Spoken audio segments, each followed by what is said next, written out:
perintahkan kepada rakyat Indonesia bahwa Pancasila itu adalah benar-benar satu dasar yang dinamis.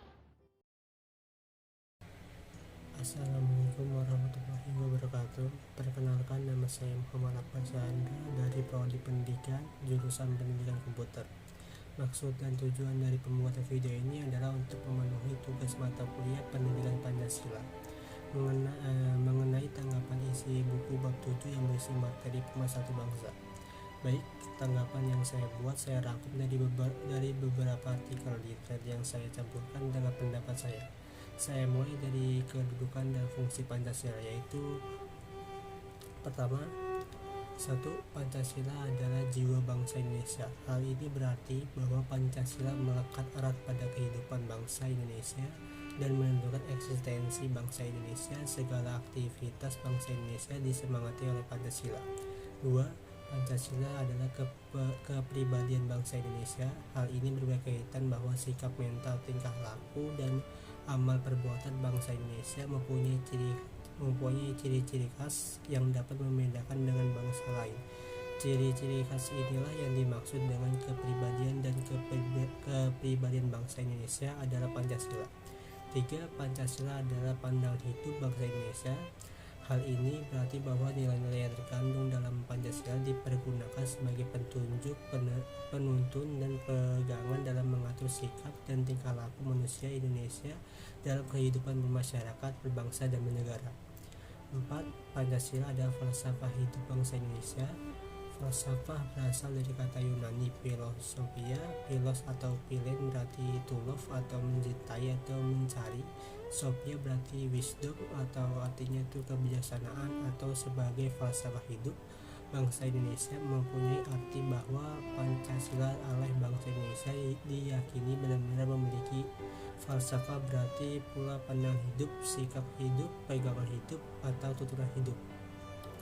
Kelima, Pancasila adalah perjanjian luhur rakyat Indonesia. Hal ini berarti bahwa Pancasila telah disepakati dan disetujui oleh rakyat Indonesia melalui perdebatan dan tukar pikiran baik dalam sidang BPUPKI maupun PPKI oleh para pendiri negara.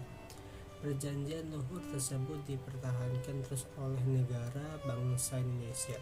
Kita semua mempunyai janji untuk melaksanakan, mempertahankan, serta tunduk pada asas Pancasila. Keenam, Pancasila adalah dasar negara Republik Indonesia.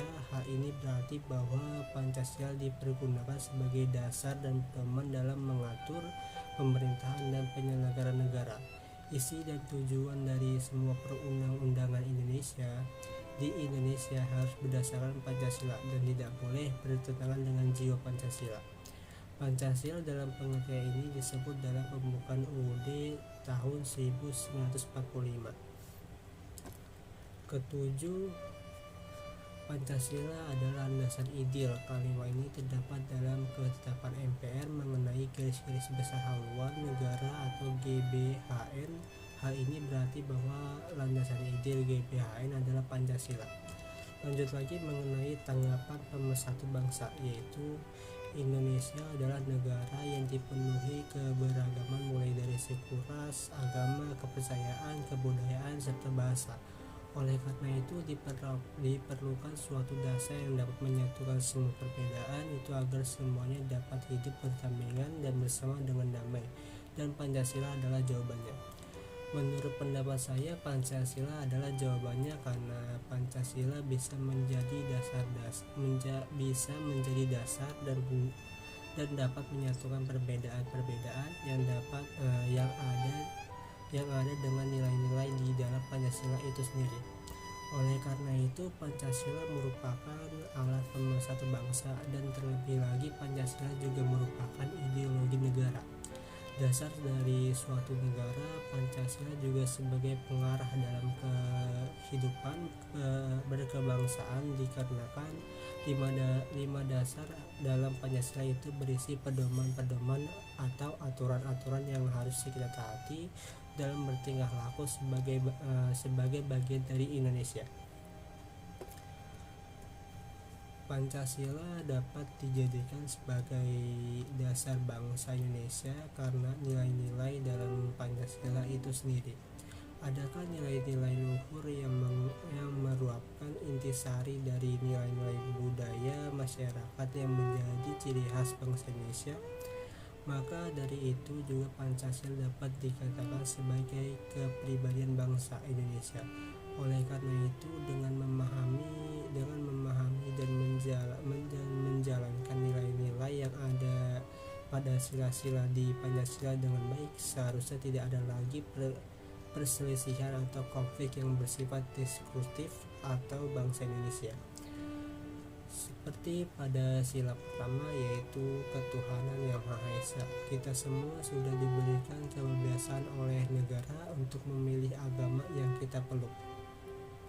Dan kita seharusnya juga harus bisa untuk menghargai pilihan-pilihan orang lain untuk memeluk agama yang mereka percayai dan tidak memaksakan pendapat kita pribadi, sehingga akan tercipta rasa saling menghormati dan menghargai antar umat beragama dan membentuk suatu keharmonisan dan kerukunan antar umat beragama yang menjadikan Indonesia yang damai. Dengan begitu juga sudah turut menjalankan sila kedua kemanusiaan yang adil dan beradab, karena kita sudah melaksanakan nilai-nilai kemanusiaan yang mendasar dengan menghormati setiap orang dan memperlakukan mereka dengan adil. Karena kita menempatkan posisi kita sebagai manusia itu sederajat tanpa membeda-bedakan apapun. Karena walaupun terdapat banyak perbedaan di dalam kemajemukan ini, tapi di hadapan Tuhan kita tetaplah manusia yang sama derajatnya. Tidak ada yang lebih tinggi ataupun lebih rendah. Jika kita memiliki pemikiran seperti ini, maka ada nada timbul rasa kebersamaan antara kita sesama bangsa Indonesia. Begitu juga dengan sila ketiga, persatuan Indonesia.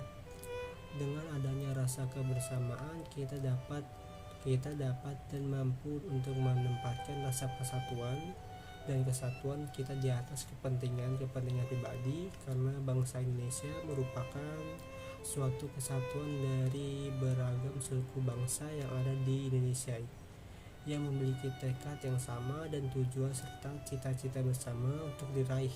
Dengan begitu muncullah istilah Bhinneka Tunggal Ika untuk menggambarkan Indonesia. Tetapi menjaga persatuan dan kesatuan itu bukanlah suatu hal yang mudah. Oleh karena itu, pada sila keempat, kerakyatan yang dipimpin oleh hikmah kebijaksanaan dalam permusyawaratan perwakilan, untuk menjaga persatuan dan kesatuan ini, setiap konflik atau masalah hendaknya diselesaikan dengan musyawarah sampai mencapai kata mufakat. Karena dengan musyawarah mufakat ini kita dapat lebih memahami yang lain dan menyelesaikan konflik atau masalah dengan solusi yang dapat diterima semua orang, sehingga setiap permasalahan tidak ada menimbulkan konflik susulan di kemudian hari. Dengan melaksanakan butir-butir pada keempat sila di atas, secara tidak langsung kita sudah menjalankan sila kelima, yaitu keadilan sosial bagi seluruh rakyat Indonesia. Karena kita perlu menjunjung sikap adil terhadap sesama dan membuat adanya keseimbangan antara hak dan kewajiban kita untuk menghormati dan dihormati, yang mengarahkan kita untuk menjadi masyarakat yang adil dan makmur, baik secara material dan spiritual bagi rakyat Indonesia. Artinya bahwa Pancasila sebagai alat pemersatu bangsa Indonesia untuk terhindar dari perpecahan konflik yang terjadi di antara lapisan masyarakat Indonesia yang menjemuk ini. Oleh karena itu, menghidupi Pancasila sebagai dasar dari negara kita dalam kehidupan bersama akan mengantarkan bangsa Indonesia ke Indonesia yang akan semakin baik dan lebih baik lagi ke depannya. Baik, terima kasih atas waktunya karena sudah melihat video ini. Demikian dari saya, Muhammad Akbar Syandra, pamit undur diri. Wassalamualaikum warahmatullahi wabarakatuh.